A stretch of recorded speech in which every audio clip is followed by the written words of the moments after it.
Hi, I'm Farrell. Today's video is a gear review of some of the things I carried on my 2019 through hikes of the Appalachian Trail and the Pacific Crest Trail. A couple weeks ago, I got the very happy news that a cousin of mine has decided to through hike the Pacific Crest Trail in 2020 with a May start date. So I decided to make the video today sort of me talking to him about what I used and if I would recommend that gear or maybe something else based upon his through hike starting in May down at Campo heading northbound. So I'm going to dive right in and talk a little bit about water treatment. So I use two methods of treating water on the Pacific Crest Trail. The first that I used was the Sawyer Squeeze. I also have a Sawyer Mini. I never carried it. The flow rate in there really does not make it the best choice. The Sawyer Squeeze is almost standard equipment for most of the Pacific Crest Trail through hikers. So you really can't do wrong with that. However, most of the time I actually carried not the Sawyer Squeeze, but I actually carried some Aquamira drops. And why did I do that? Well, when I started off in the beginning, I was facing freezing temperatures, and you never want to allow your Sawyer Squeeze when it's wet on the inside to freeze. It'll break, it'll stop being effective, and you won't even know it. It really won't be treating your water. This is really the lightest weight option that I had, that I could find. I had never really used it before, but I used it almost the entire time on the Pacific Crest Trail and all the time that I was on the Appalachian Trail as well. Okay, now I'm going to transition right away into my cooking gear, and I carried a Jetboil Minimo. One of the advantages of the Minimo as opposed to some of the other Jetboils is because it's short and squat, you can sort of get your spoon down in there and get your meal out a little easier. This never failed me. I thought it was very reliable, and I would recommend using it. One thing that's handy to do is when you first start out hiking, figure out based on how you cook, how long that canister of fuel is going to last. For me, a small fuel canister lasted about 4 days. The mid-size canister, if I was very conservative, lasted about 9 days, maybe 10 days even, but that was based on how I cook. Important through your training hikes, through your shakedown cruises, or at least in the first, say, 100 miles, for you to keep track of how long before that fuel canister is exhausted. The Minimo comes originally with a hard plastic cup. That lasted about a month. The tabs broke away. Eventually the whole thing broke, and I had to replace the cup, which I did with a collapsible cup. And I think this one is a Sea to Summit cup, and I just carried it right inside the Minimo. Yep. A couple other things that I carried inside for my cook kit, and that was some stainless steel wool, not Brillo pad. That's going to rust away within about a day or so. This is true stainless steel, and this was the best that I found for scraping out the little food bits at the end of the night and still being able to sort of rinse this relatively clean.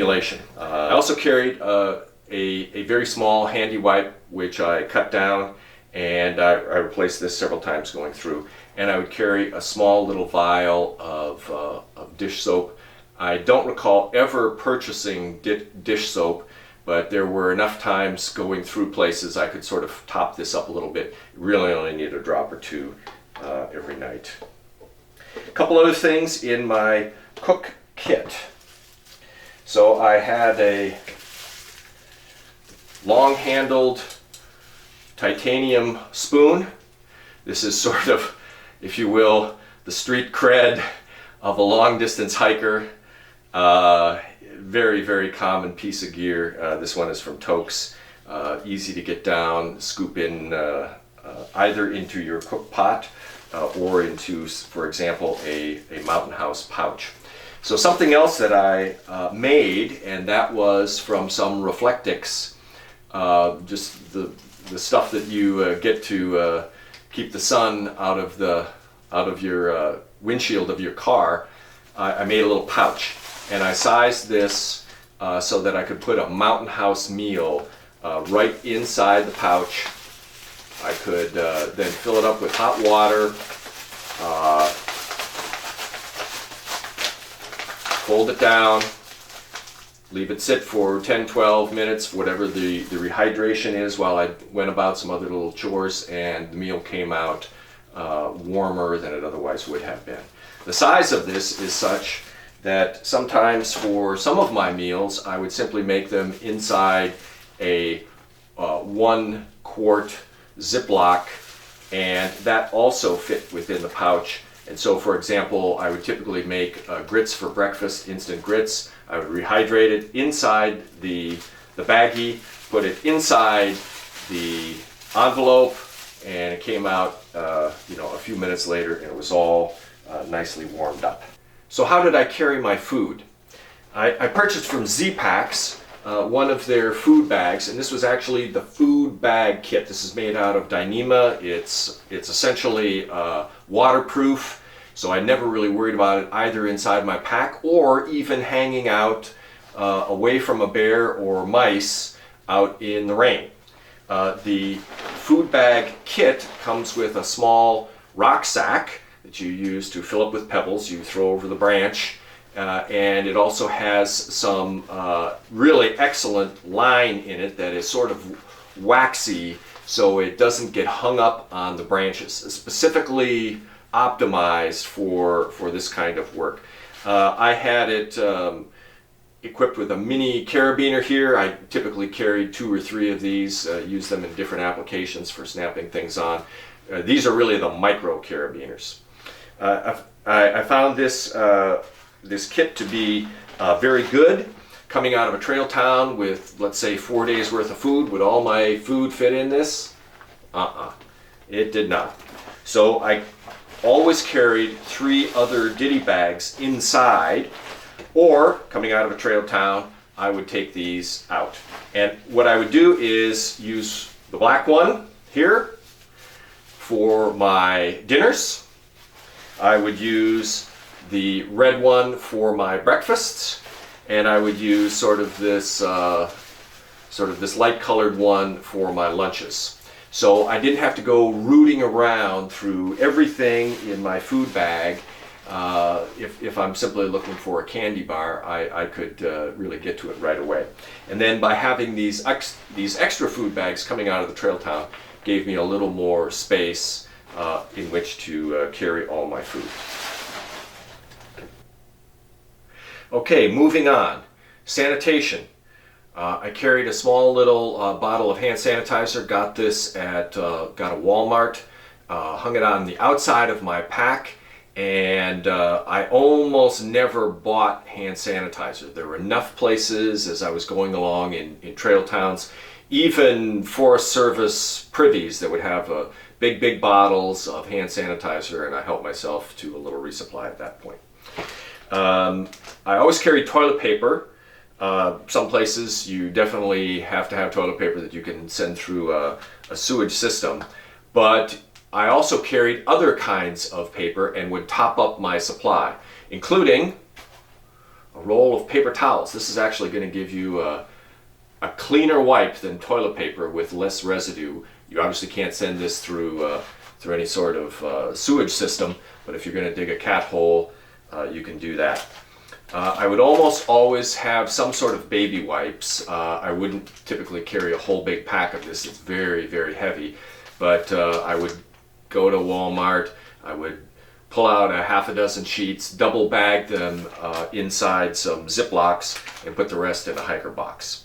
But I always wanted to, keep everything clean back there, or as clean as I could.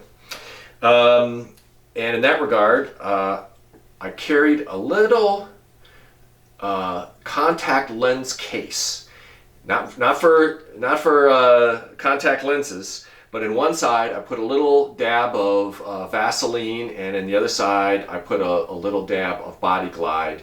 That was enough to last me all year, And if you're starting to get some chafing, one or the other of this is going to be enough 90% of the time to fill the bill to keep you nice and comfortable.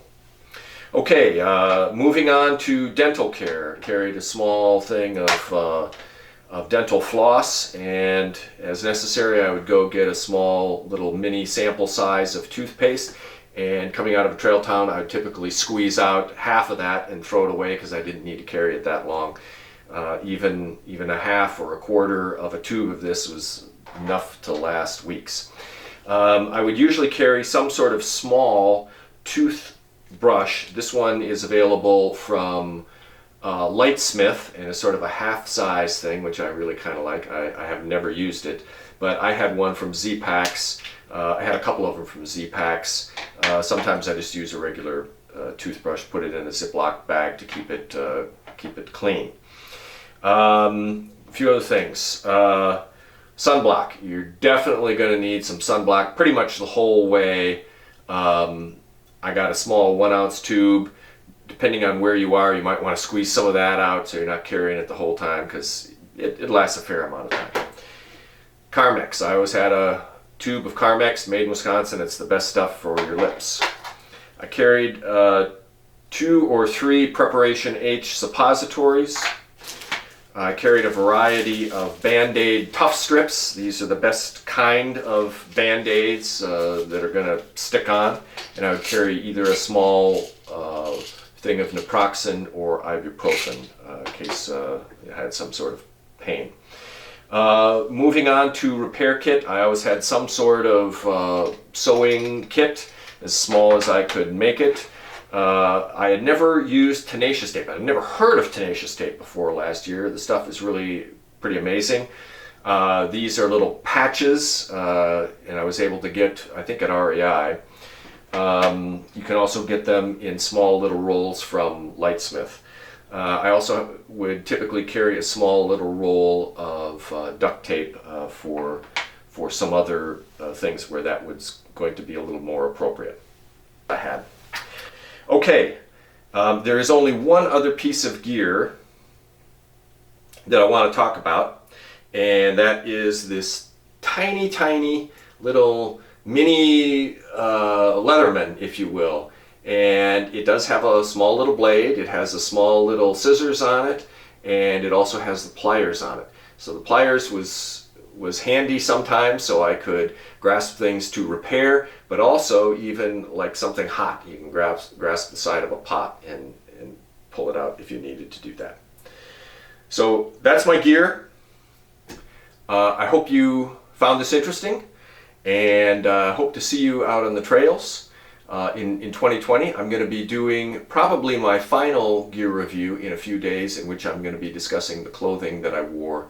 And once again, I'm going to gear it primarily to what I used and found most applicable to the Pacific Crest Trail. And until then, I'm Farrell.